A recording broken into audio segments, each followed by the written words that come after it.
Start. महोदय, योजना पर वाद विवाद सच्चे अर्थ में एक राष्ट्रीय विचार विमर्श का अवसर है और मुझे प्रसन्नता है कि सदस्यों ने इसे गंभीरतापूर्वक लिया है। हालांकि इसकी आलोचना भी बहुत हुई है।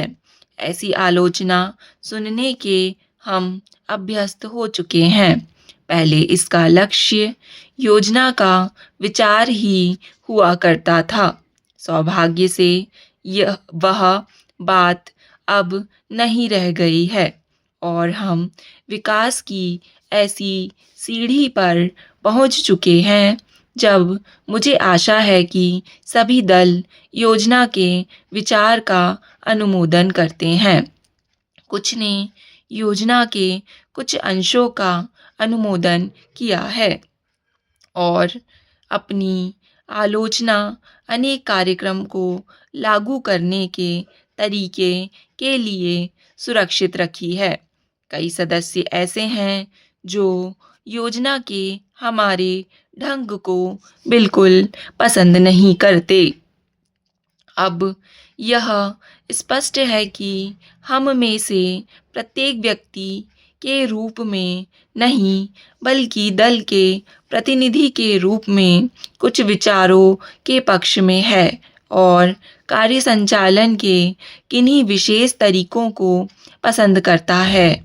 हमने पर्याप्त विचार विमर्श और सोचने समझने के बाद यह निश्चय किया कि हमें किस प्रकार का योजना आयोग बनाना चाहिए और आयोग को किस ढंग से काम करना चाहिए। योजना आयोग में निर्दलीय, स्वतंत्र विचारों वाले और गैर राजनीतिक विशेषज्ञ होते हैं, लेकिन वे पूरी तरह से योजना के लिए जिम्मेदार नहीं होते। योजना का निर्माण प्रत्येक राज्य के विभिन्न स्तरों के लोगों के साथ अनेक विचार विनिमयों के आधार पर होता है और अंततः उसे अंतिम रूप देने के लिए राष्ट्रीय विकास परिषद में प्रस्तुत किया जाता है, जिसके अंतर्गत सभी मुख्यमंत्री होते हैं, जिनमें अनेक अन्य दलों के होते हैं। वे मिल बैठकर अपने विचार व्यक्त करते हैं। यह ठीक है कि इन बैठकों में मतभेद भी होता है, जो सामान्यतः योजना के तरीकों को लेकर नहीं, बल्कि अधिकांशतः इस पर होता है कि किस राज्य को कितना पैसा मिलना चाहिए। हम जानते हैं कि हमारा कोई भी ऐसा कार्यक्रम नहीं है जो हमारी पूरी जनसंख्या की आवश्यकता के लिए पर्याप्त हो। सभी समय उपलब्ध साधनों और जनता की आवश्यकता के बीच सामंजस्य के लिए प्रयास करना होता है। यह सोचना होता है कि क्या किया जाना चाहिए अथवा एक दूसरे क्षेत्र के लिए क्या किया जाना चाहिए। कुल मिलाकर यह योजना अगले 4 वर्षों के लिए प्रगति का घोषणा पत्र है। हमें कुछ अनुमान है। महोदय, यद्यपि योजना के अंतिम रूप पर यह औपचारिक बहस अब हो रही है, हमने योजना के प्रारूप के बारे में काफ़ी ब्यौरेवार विचार किया था। एक माननीय सदस्य ने कहा है कि योजना से ऐसा नहीं लगता कि कामों को निपटाने में तत्परता ज़रूरी है। मैं समझती हूँ कि योजना के प्रारूप और उसके अंतिम रूप में यही अंतर है। अंतिम रूप में हमने तात्कालिकता पर जोर दिया है, जिसका परिणाम यह है कि उसमें आज की प्रमुख समस्याओं की पहचान की गई है, जैसे बेरोजगारी या क्षेत्रीय असंतुलन अथवा अन्य ऐसी ही बातें। इनमें से कुछ समस्याओं के समाधान में कोई विलंब नहीं होना चाहिए और उन्हें तत्काल दृढ़ निश्चय के साथ हल किया जाना चाहिए। लेकिन कुछ परिस्थितियाँ ऐसी होती हैं जिनमें हमें काम करना होता है। कुछ मान्य तरीके हुआ करते हैं। उनमें से एक है लोकतंत्री प्रक्रिया। बहुत से लोग चाहते हैं कि हम कई काम एक साथ करें और इनमें से कुछ के बारे में हम सहमत भी हैं कि वे सही सही काम हैं। लेकिन हम लोकतंत्री प्रक्रिया के प्रति वचनबद्ध हैं। हम जनता की राय से काम करने के लिए प्रतिबद्ध हैं। हमें अधिकाधिक जनता और पार्टियों को अपने साथ लेकर आगे बढ़ना है। मैं समझती हूँ कि अगर इससे हमारी गति कुछ धीमी भी रहती है तो भी हमारी प्रक्रिया को बल मिलता है और हम जो भी काम हाथ में लेते हैं उसे बल मिलता है।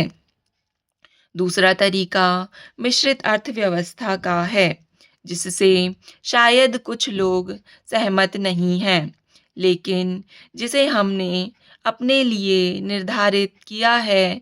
ऐसी अर्थव्यवस्था की अनेक त्रुटियां भी होती हैं, लेकिन हमारे देश में आज जो परिस्थिति है उसमें हमारी सरकार, हमारे पूर्ववर्तियों और आज के सहयोगियों ने यह अनुभव किया कि हमें इस तरीके को अपनाकर चलना चाहिए।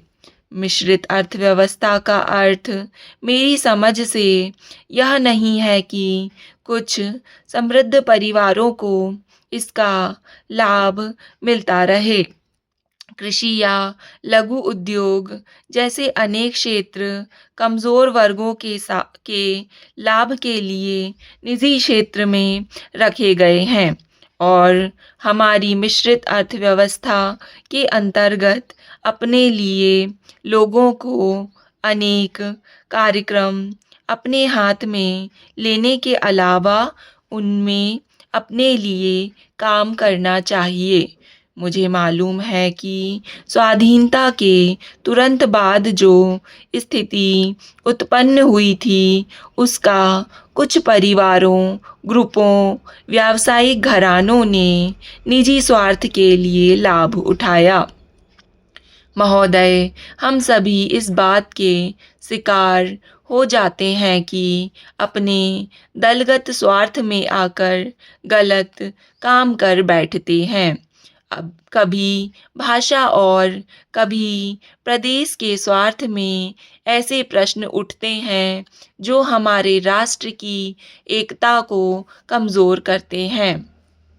अभी एक माननीय सदस्य ने यह प्रश्न उठाया और आरोप लगाया कि भारत सरकार कुछ प्रदेशों के साथ इंसाफ नहीं करती। भारत सरकार कुछ प्रदेशों के प्रति पक्षपातपूर्ण नीति अपनाती है।